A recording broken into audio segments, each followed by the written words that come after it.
Well, hi, everyone. We'll keep this really informal. Sheku and I, and we'll introduce ourselves in a sec, just want to talk for about 10 minutes about our expansion plans. I can kind of tee up a little bit about what we're trying to achieve, and then I'm going to turn it to Sheku to talk about what does expansion mean for us. But really just wanted to take this opportunity. It's our final town hall of the year. It is Giving Tuesday. I'm sure you know that from your email inboxes being saturated with lots of nonprofits and their stories. And we thought it would be a great day to bring our community together. So I'm going to share my screen. We just have a few slides, and then I'll take the slides down so we can actually see each other for Q&A. So one moment, please. Okay, how's that look? Cool. Okay, well, hi, I'm Jill Lalonde. I'm the executive director at One Village Partners, and I am joined by my esteemed colleague, Sheku Gasimu, and I will let you introduce yourself briefly, Sheku. Hello, everyone. I am Sheku Mohamed Gasimu Jr., the Partnership and Program Director at One Village Partners in Sierra Leone.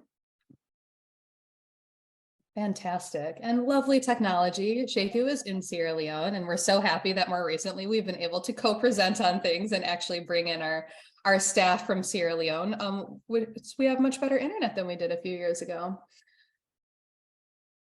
So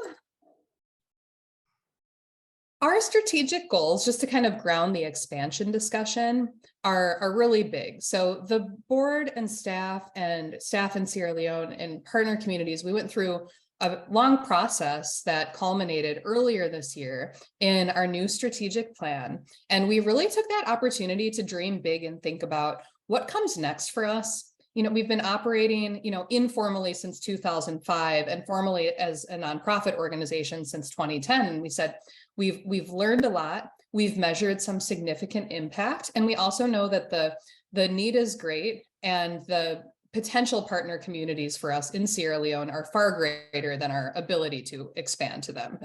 There's just more need than there are resources. And so we said, let's really look at what is our role? Where do we have the most impact? And how can we expand that and really dream big about the future? And so I'm not showing the whole strategic plan because we don't want to get too in the weeds, but thought highlighting these like high level goals would be helpful. So implementing 100 cumulative community development projects, which is huge, right? I mean, this is really ambitious, but absolutely the need is there. And we have the programs now to be able to replicate and make this happen. We want to measure a 70% reduction in diarrheal disease for when communities implement water sanitation projects to improve health. We want to have 1,000 women participating in our Nurturing Opportunities for Women program. With $100,000 in collective savings. We started measuring this pretty recently, and it's been really incredible to me that even just last year, we saw $10,000 in collective savings from now participants. So we want to really expedite this.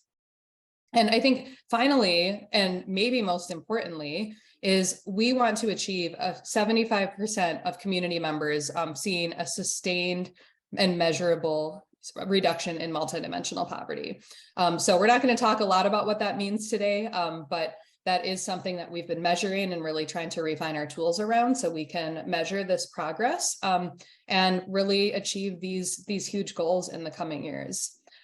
So I will now turn it over to Sheku to talk about, well, how are we actually going to do this? Yeah, so once more, I am Sheku. So I'm happy to be here with you all to talk about some of the things we are really excited about moving into the future. So currently, when you look at the map of Sierra Leone, you can see from where we have the red kind of end mark. We talk about Kailam, Kono, and Kenema. So we have been since 2005 in Kailam district. We have been across Kailam district working there. We have an established office in one of the chiefdom, the West chiefdom. Here we have the Bonibu office that has been in operation, and through which we have been able to reach out to so many other areas.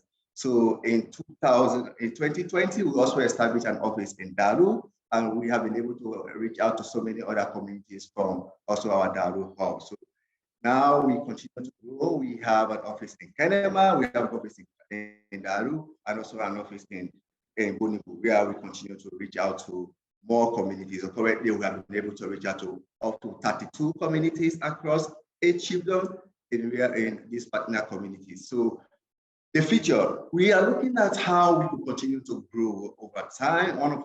Something that is very important in our strategic plan to grow nationally. So, across the country, we really want to establish more in Kenema and also in Kono district. So we want to be able to. Currently, we have our 3 active programs: the Community Action Program, the Natural Opportunities Program for Women, and also the Leadership Development Program that we are actively implementing within Kailam district. So we want to be able to bring this into Kono and Kenema. So we are actually kind of like working on the process to see how we could establish office in Kono in 2023, so that we can also start expanding from that area. So we are looking at how we continue to raise our profile across, but also ensuring that we are able to reach out to so many people. So I am really kind of like excited. Recently, we launched our strategic plan, and some of the things people are really excited about that keeps us moving and makes us believe that in community-led development is actually investing in people.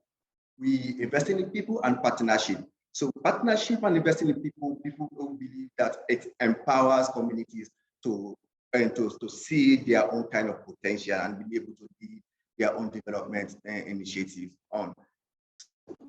Once we are in those kind of things, we are seeing progress on communities to take up the lead and be able to move on their own. So we have a couple of challenges that we see on this, because we are actually kind of like concerned about the income. How much more do we have to be able to reach out to so much other areas as we continue to, as we want to really expand in 5 7 years, we want to across the entire Sierra Leone, but we want to start from gradually moving across the region, within the eastern region.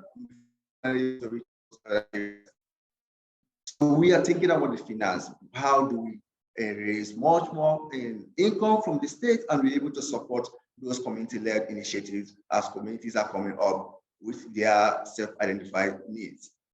So we are also thinking about, it's also a complex kind of situation when we think about expansion. People are much more concerned about how do we make the capacity to expand. So currently we are in our staff to ensure that staff are able to have the capacity to be able to occupy leadership positions, to which they can able to provide leadership for the organization as we continue to grow. But also we are also thinking about providing much more capacity trainings for staff as we continue to grow out into 2023, so that we already have people with the relevant capacity to be able to provide the leadership as the organization continues to grow.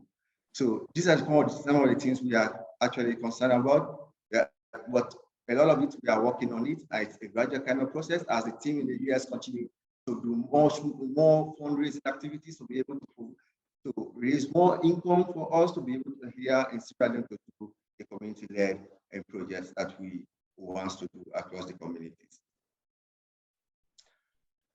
So I want a little bit talk about what partnership kind of like means for us. For us, partnership is about putting communities at the center. It's about empowering communities so that they can be the leaders for their own transformational change in their communities.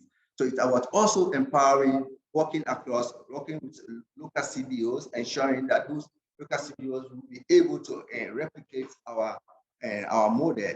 So we believe that those models are working because we are confident and we are seeing a lot more progress over time with communities that we have partnered with, and we have much more confidence, but also it's also the potential for other partners to be able to get those models. So currently we have the movement for community-led development that we are providing leadership for in Sierra Leone, and we believe that there's a lot of CBOs that are members of this movement that we can actually work and support in order for them to be able to replicate our model across the country. So partnership and expansion may not actually possibly means we are going to work in every district in Sierra Leone. We may also mean working with other local organizations, CBOs, and ensure we're able to provide them with support, the relevant kind of skills they need to replicate our model across Sierra Leone. So we are very much excited about this, and we believe that this is the much more way possible for us to be able to reach out to so many people across Sierra Leone. Thank you so much, Sheku. I'm gonna take the slides down so we can do some Q&A. Oh, hi, Nancy. I saw Nancy joined in. Michelle, hi. Does anybody have any questions?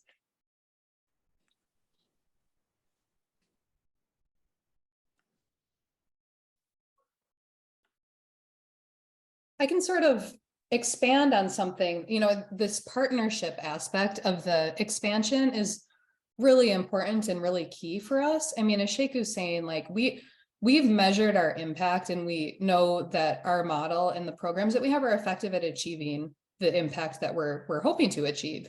And it's effective at engaging community members in the process and creating kind of a knock-on impact from that.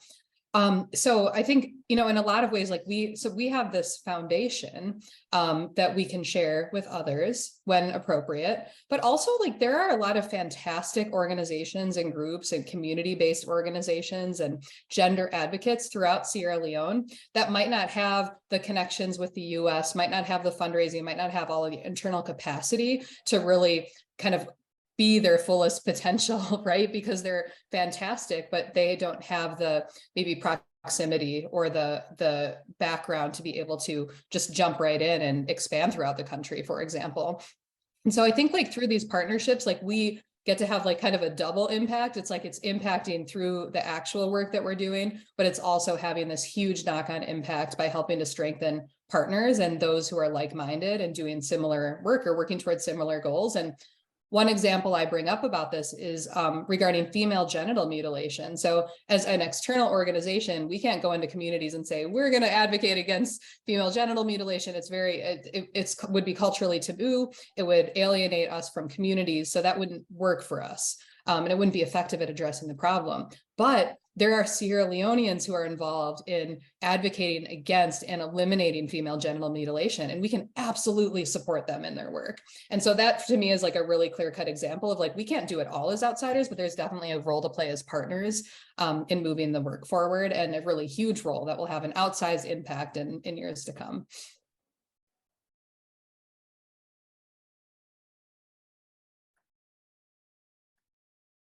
So any questions or comments?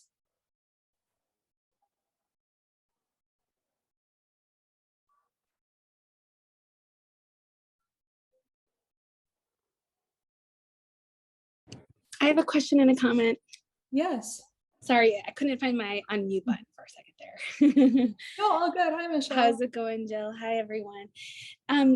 Curious, as you guys rolled out this strategic plan, like how is it being received by the Sierra Leonean staff as well as all of the participants? Like, what are their thoughts, feedback? How are we thinking about incorporating that to make the plan even stronger going forward?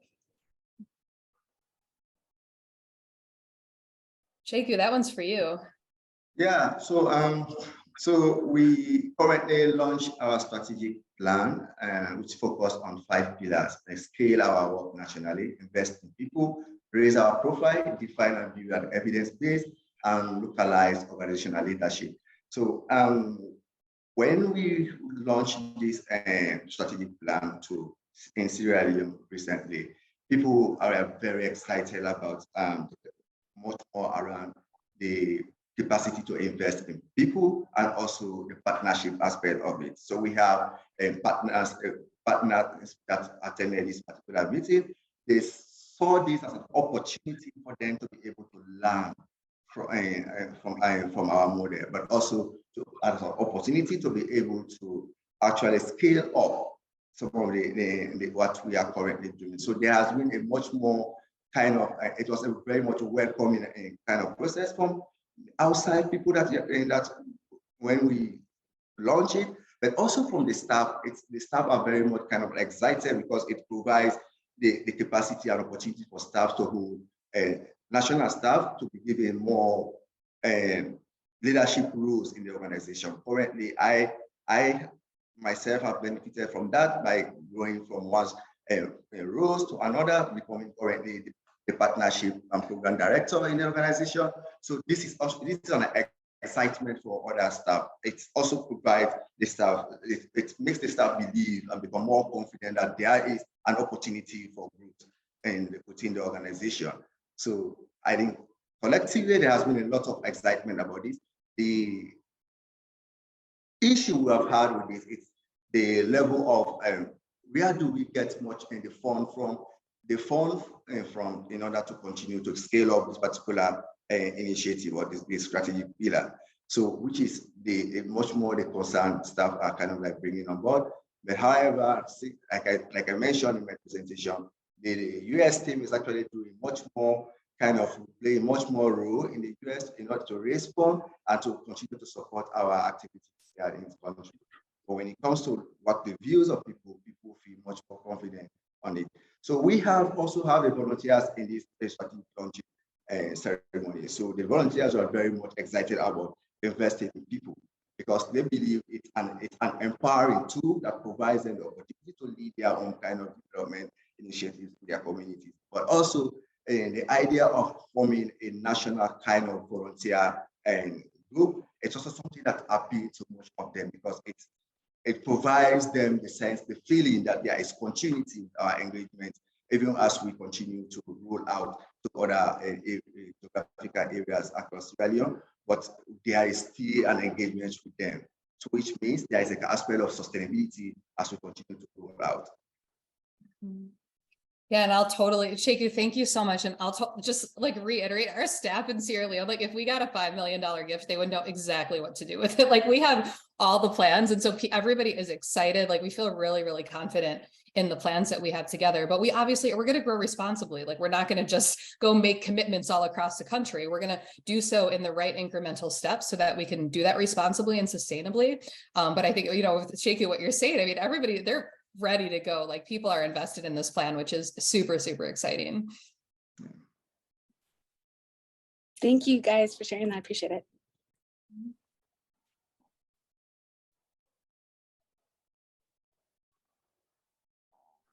Any other questions?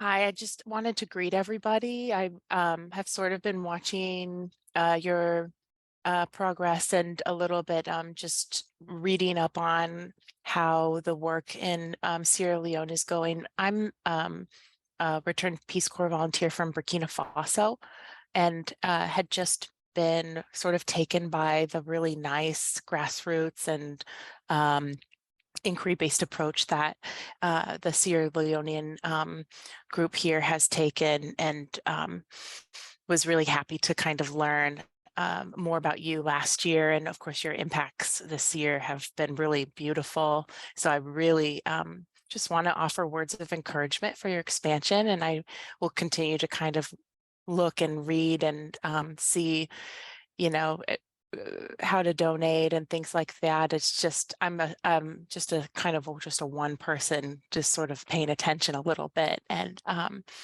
but I just really wanted to greet and also say that this work is so amazing for diversifying leadership across these different parts of the country. And when you get diverse leadership, you really start to move the needle for, you know, opportunities for people in these villages. And so just really beautiful work and lots of encouragement, and looking forward to reading about and hearing about your future accomplishments as well. That's so kind, Nancy. Thank you. Thanks for Thank having you. the meeting today. Yeah, of course.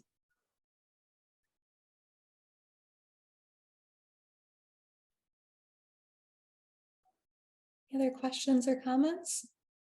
I should have also just added, I did the girls' education and empowerment program when I was in Peace Corps. So that was I'll add that too. I'm always willing to join with you guys to have conversation, and I'll just put my email in the chat as well. Cool. I just want to echo what Nancy said. This is so exciting to see, especially, you know, because my experience was at the very, very beginning when there are a lot of big ideas and dreams, and to see it not just be implemented, but then expanded upon multiple times since, it's really cool. And I'm very also pleased to hear about the extensive staff network within the country. Again, at the time, it was still the original 3 villages, so there were maybe 4 or 5 people on staff. So this is great.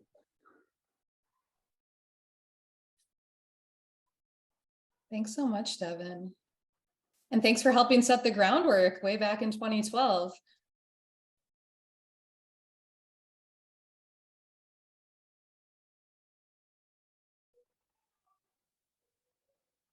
Okay, anything else?